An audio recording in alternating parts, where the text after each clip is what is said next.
ଏକ କାହାଣୀ ଗୋଟିଏ ଗରିବ ଚାଷୀର। ଚାଷୀର ନାମ ରାମୁ। ରାମୁ ପାଖରେ ଦୁଇ ବକ୍ତ ଖାଇବାକୁ ରୋଟି କିମ୍ବା ରହିବାକୁ ଭଲ ଘର ନଥିଲା।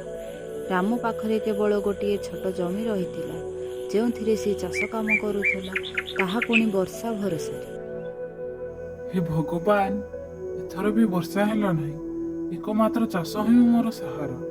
ଏବେ ବର୍ଷା ବି ହେଉନାହିଁ। ଏବେ ମୁଁ କେଉଁପରି ଭାବରେ ଘର ଚଳାଇବି? ମୋର ପରିବାର ଭୋକରେ ରହୁଛନ୍ତି। ବର୍ଷା ନ ହେବା କାରଣରୁ ରାମ ଘରକୁ ଚାଲି ଆସିଲା। ଶୁଣୁଛ, ପିଲାମାନେ ଭୋକରେ କାନ୍ଦୁଛନ୍ତି।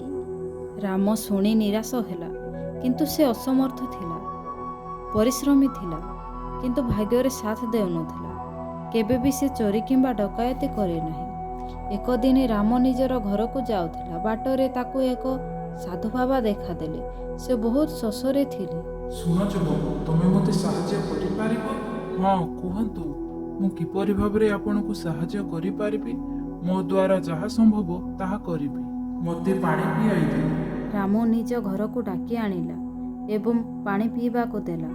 ପାଣି ପିଇକରି ସାଧୁ ବାବା ନିଜ ଘରକୁ ଫେରୁଥିଲେ, ସେତେବେଳେ ସେ ରାମକୁ ଏକ ମଞ୍ଜି ଦେଲେ। ଏହି ନିୟମ ତୁମର ପରିଶ୍ରମର ଫଳ। ରାମ ଏହାକୁ ମାଟିରେ ପୋତି ଦିଏ। ମୁଁ କେବଳ ଗୋଟିଏ ମଞ୍ଜି କ'ଣ କରିବି? ଏଥିରେ ତ ମୋର ପରିବାରର ପେଟ ପୂରିବ ନାହିଁ। ଏହା ସାଧାରଣ ମଞ୍ଜି ନୁହେଁ, ଏହାକୁ ରୋପଣ କର। ରାମ ମଞ୍ଜି ଧରି ଘରକୁ ଆସିଲା। ସେହି ମଞ୍ଜିକୁ ନେଇ ନିଜ ବିଲରେ ପୋତିଦେଲା। କିନ୍ତୁ ରାମକୁ ସେ ମଞ୍ଜି ଉପରେ ବିଶ୍ୱାସ ନଥିଲା। କିନ୍ତୁ ସେ ଲଗାଇଲା ମଞ୍ଜିକୁ, କାରଣ ତା ପାଖରେ କିଛି ଖାଇବାକୁ ହିଁ ନଥିଲା। ରାମ ମଞ୍ଜି ଲଗାଇ ନିଜ ଘରକୁ ଫେରିଲା।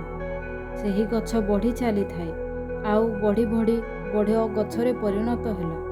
ଆଗ ଦିନ ରାମୁର ପଡ଼ୋଶୀ ସେ ବିଲ ପାଖରେ ଯାଉଥିଲେ।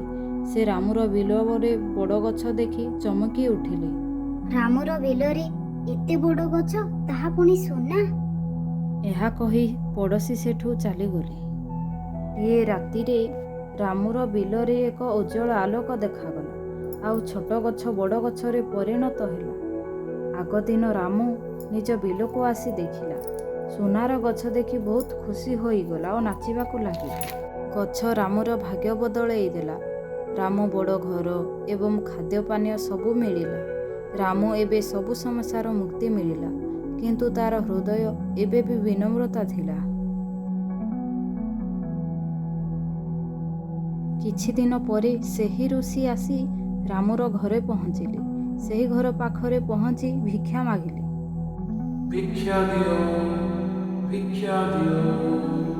କିଏ ପରେ ରାମୁ ଘରୁ ବାହାରି ଆସିଲା ଏବଂ କୁହେ, ଧନ୍ୟବାଦ ବାବା, ଆଜି ଯାହା ସବୁ ଦେଖୁଛ ସବୁ ଆପଣଙ୍କ ପାଇଁ। କୁହନ୍ତୁ ବାବା, ମୁଁ ଆପଣଙ୍କୁ କ'ଣ ସାହାଯ୍ୟ କରିପାରିବି? ତମେ ମୋ ପାଇଁ ନୁହେଁ, ତୁମେ ଯେମିତି କର୍ମ ତମର ଭଲ ଏବଂ ସଚୋଟ ଯୋଗୁଁ ଏହିସବୁ ତମରେ ପାଇପାରିଛି।